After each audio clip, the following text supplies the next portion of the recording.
မန်ယူအတွက်ဘဝပြတ်ခံပြီးပေးဆက်ခဲ့သူဗီဒီကမန်ယူသင်းဂိုးမပေးရအောင်သွေးရဲရဲနေတဲ့ထိကာကွယ်ပေးခဲ့ဘူးလေအဲ့ဒီဖြစ်ရသမိုင်းတွေအောင်ထင်ရှားခဲ့ပါလေဗီဒီတက်ပို့ပြီးတော့မန်ယူသင်းဂိုးမပေးရအောင်ဘဝနဲ့ရင်းပြီးကာကွယ်ပေးခဲ့သူတဦးရှိပါလေလွန်ခဲ့တဲ့အနှစ်20လောက်ကဖြစ်ပျက်လေးတစ်ခုပေါ့2006ခုနှစ်ဖေဖော်ဝါရီလ18ရက်နေ့မှာလီဗာပူးနဲ့မန်ယူတို့ FA ဗလာပစ်စမအဆင့်ပွဲကစားခဲ့ကြအဲ့ဒီပွဲမှာလီဗာပူးနောက်ခံလူရီရှေရဲ့ဂိုက်40အကွာကကန်ချက်ကိုတားဆီးရနဲ့ကြောက်မက်ဖွယ်ရာထိခိုက်ဒဏ်ရာရခဲ့ပါလေအလန်စပစ်ကခြေချင်းကိုအရွတ်ဆုပ်သွားသလိုခြေထောက်ထဲကျိုးခဲ့ပါလေ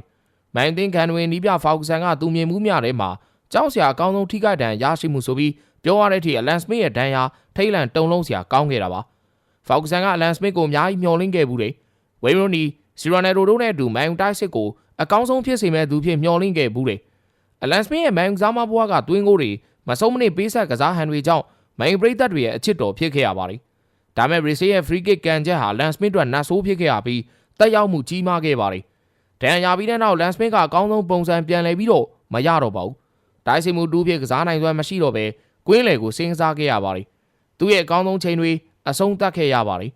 ဇာမဘွားကနိုင်ပြီးချိန်မှာလဲလမ်းလျှောက်ရတာအဆင်မပြေဖြစ်ခဲ့ရတယ်တကယ်နှမျောစရာကောင်းတဲ့ကစားသမားတစ်ယောက်ပဲဖြစ်ပါလေမန်ယူကစားမရီယာမန်ယူအတွက်ဆိုရင်ခုလိုမျိုးဘဝပြတ်ခံပြီးပေးဆက်ဖို့အသင့်ရှိနေခဲ့တာလို့လဲတင်စားနိုင်ပါလေ